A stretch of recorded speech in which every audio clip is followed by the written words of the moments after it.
Bakery ஸ்டைலில் onion pakoda செய்யலாமா?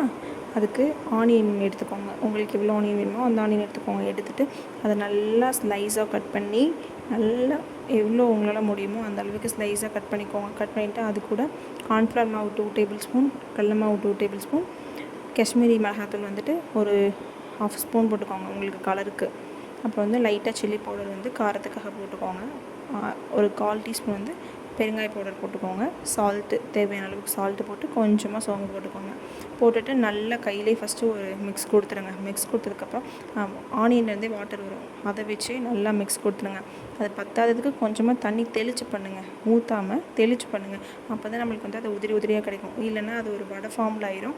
So அதனால் தண்ணி தெளித்து பனைஞ்சிட்டு அதை எடுத்து ஒரு ஓரமாக வச்சுருங்க.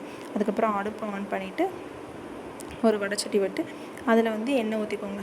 நீங்கள் என்ன எண்ணெய் சொல்லுவீங்களோ அந்த எண்ணெயை ஊற்றிக்கோங்க. நான் வந்து இன்றைக்கி mister gold rice brand oil தான் யூஸ் பண்ணியிருக்கேன்.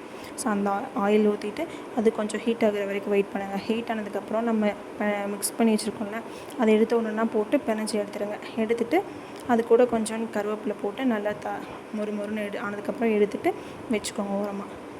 இது ரெண்டையும் ஒன்றா போட்டு மிக்ஸ் பண்ணி நல்லா ஒரு மிக்ஸ் கொடுத்திங்கன்னா எல்லாம் ஒன்றா ஆகிடும்.